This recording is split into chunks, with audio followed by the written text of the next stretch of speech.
Hey guys, welcome to my June manga haul where I'm going to showcase the 6 series that I was able to add to my collection this month. From some new pre-order volumes to some new additions, let's get right into it.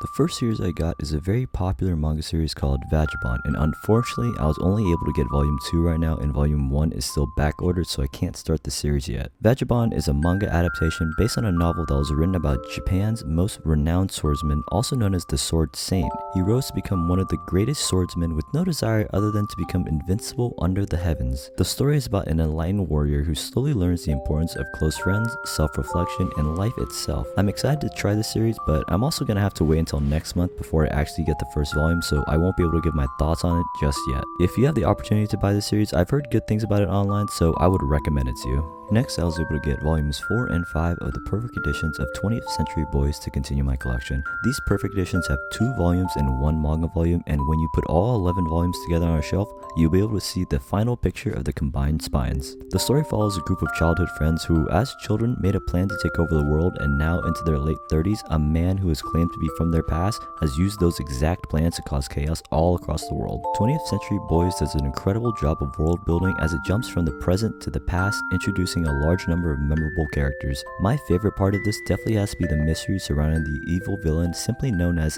the Friend. Friend claims to be from their past, and the narrative shifts from the present to the past, giving the reader clues on who the Friend is or who he could be. As of volume 10, I still have no idea who he is, and I'm guessing the reveal will be closer to the end of the story, and I'm excited to see the impact it will have on the story as a whole. I'm hoping it's a type of mystery where once you know it, rereading the story will feel completely different with all the mysteries gone, and that I'll be able to get to see the truth behind all the characters' actions. After reading this last volume, I'm completely hooked on the story, and I'm gonna try to buy the rest of the series to binge as soon as possible. There are 22 volumes of the story, and all 11 perfect editions are printed, so I'll be placing my order very soon. Next is volume 16 of one of my favorite harem romances, We Never Learn. This story is similar to another harem romance, The Quintessential Quintuplets, where a high school boy is put in a position where he must tutor multiple girls, and as he tutors them in school, he also discovers their individual passions, and while others suppress their passion, he pushes for them to go after their dream. This series is very consistent with the quality, and there has been no quality drop in any of the arcs since the first volume. There are multiple chapters that will focus on one specific girl, and every girl will have an arc for herself where you get to learn more about her past and her goals in life. This makes it difficult for the reader to want to match the main character to just one girl because the author does a good job of developing all the characters in the series. This 16th volume closes the series and finishes the last arc in the main story. I thought it was a good end to the story and does a good job of closing most of the character arcs. This series is complete at 21 volumes, and the next 5 volumes will each be an alternative ending that will focus on one of the 5 girls being matched with the main character. The author has said himself that now you get to decide what is canon after reading the final 5 volumes. I really like that the author did this because he essentially makes everyone happy.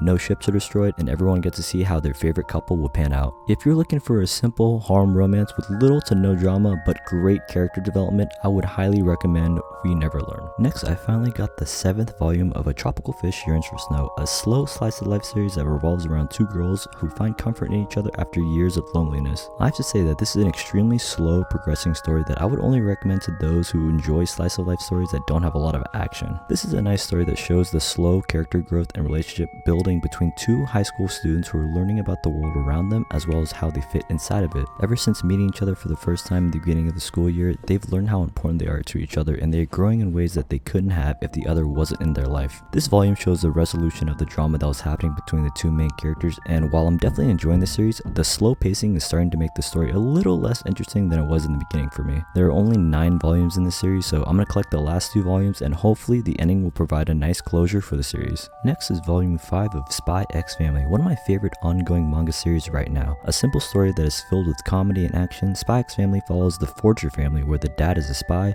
the mother is an assassin, and the daughter is an esper with the ability to read minds. They try to live their daily lives without exposing the secret identity to each other, except the daughter is able to figure it out with her ability to read minds. What I like is that this easily could have been a slice of life story where every chapter is a new day of the characters trying to live their secret lives in a hilarious fashion, but instead, the author is able to create a great great story that develops the main characters while slowly adding in a great supporting cast one by one. This new volume 5 is just as great as the previous 4, and I'm always excited to see what each new volume brings. The last volume from this haul is volume 19 of Kaguya-sama Love is War, which is my favorite romance series in my collection. The series started as two genius high school students trying to get the other to confess, but as the series progresses and it introduces a wider cast of great characters, the story has evolved into a high school journey of these students. I think this is much better than having every chapter be similar to the last. The story actually has a time progression along with a romance progression that many other authors should take note of. This volume dives deeper into the relationship between the main girl Kaguya and her close assistant and was another wonderful read. In my collection, Love is War is definitely the longest series I'm currently collecting, and honestly, I feel like there's not been one volume in the series that I didn't enjoy. I think it can be overwhelming when showing longer series because wanting to collect something like that requires a lot of money, and it can feel like a waste to be committed to a series for so long when it can lower in quality later in the series. I want to ensure you that that is not the case with Love is War, and there's no filler chapters, and every volume builds to the next for a great overall story. This will always be my #1 recommendation for those looking for a new romance series. Thank you for watching. I'm sorry I haven't posted in over a month. I haven't had that much time to read manga, but I will continue to post monthly hauls, so don't worry about that. Other than that, that's all for this video. See you next time.